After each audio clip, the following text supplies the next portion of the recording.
Hi, friends. This is Angela. Welcome to Homeschool Unrefined, the podcast where we keep homeschool simple, real, and fun. Today, we're dropping in a bonus mini episode for you. We found some goodies in the archives and thought you'd enjoy a fun surprise in your podcast feed. But first, we need your help. Word of mouth is still the best way to help a podcast grow, so we're calling on you, listeners, to spread the word about Homeschool Unrefined. We're growing, and we're so excited about that, but there are still lots of homeschool parents who haven't found us yet. One of the ways you can help people find us is by sharing us on social media. You know Instagram is our favorite spot on the internet, and it's where many new listeners discover us. So first things first, if you're not following us there, definitely go do that right now. We are at Homeschool Unrefined. Once you're following us, will you share us? Share our posts to your stories. Post about your favorite episodes. Tag your friends in our comments. Tell people why you love Homeschool Unrefined. Help people find us by sharing us. And be sure to tag us when you do. We'll share some of your sharing with our followers. Sharing is caring after all, and it's a great way to connect with like-minded homeschool friends. Okay, thanks for helping us out. And now, here's a bonus mini episode. All right, let's move on to our listener question. Yes. Okay. I'm going to read a question from a listener who just messaged us. And it says this: I'm homeschooling 6-year-old twins. I also have a 2-year-old.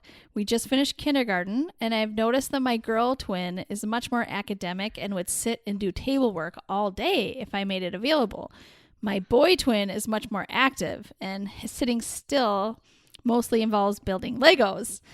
I get that this is 100% age appropriate, and I'm happy to let him have the freedom to explore his interests, but I feel like for efficiency's sake, we need to do some schoolwork all together in one big group. When we do that, it's like a huge race between them to see who can finish first, and they just get so competitive with each other. I know all families experience rivalry, but I feel like it's especially acute with twins. And I don't want them to feel like there's a smart twin because they're both really smart. So I guess my question is how to handle civil rivalry and doing schoolwork together when you have kids that are close in age. Yes. This is tough. This is relatable, even though I don't have twins, but you do. I do. I know. I totally get this. Yeah, totally. And you have the girl and boy twins. Yes. So. Yep. Mm-hmm. Do you want to start? Well, I think I have to say I am actually really glad that I don't want to say I'm glad I have boy-girl twins, but I think having boy-boy twins or girl-girl twins, I feel like that might even be more intense because they have one more thing in common, and then there's more. Yeah. I do feel like my twins are very, very different academically. Definitely. So one of my twins is a great reader, is reading chapter books, has been reading great chapter books all summer, and will read for hours a day this summer. And my other twin is reading Captain Underpants for about 20 minutes a day, right? So like but also that twin is huge into audiobooks and will listen for even longer than the other twin will read, So they each have their own gifts for sure. Yeah, and for sure. Even when you don't see the gifts, I think, even if I didn't see that in one of my twins, it's just so important to have faith that it's there. There's a lot of gifts there that you may probably just haven't seen yet. And that's okay. And this mom sounds like she knows that. She knows that. But I think, yes, definitely. And I think it's just so important for you to know that and for you to just keep remembering that. So what I would say is we try so hard to not do table work together. And I know that's really hard because like she said, for efficiency's sake, we have to be at the table sometimes all together.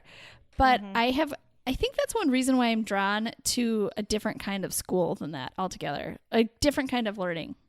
One of the many reasons why I just don't like to sit at the table and do work together. So we don't very much. When we do have to do that, it's very short, and I do not place any emphasis on final products unless I do it like privately. But for the most part, what I'm looking for is effort.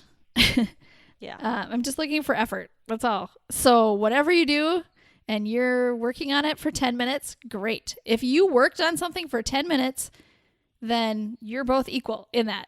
Like you're both doing great. And I don't comment on final products really at all in front of them. Yep. So I think that, and I think it just kind of stems from this creating a culture of non-competitiveness. I don't even really like competitive games, to be honest, because it creates this competitiveness and that just goes everywhere sometimes. So as we do play competitive games sometimes, but if it's going to cause that to heighten, then I would cut those out or play, try and find games that you could maybe tweak so that they're both working on the same team to do one thing together.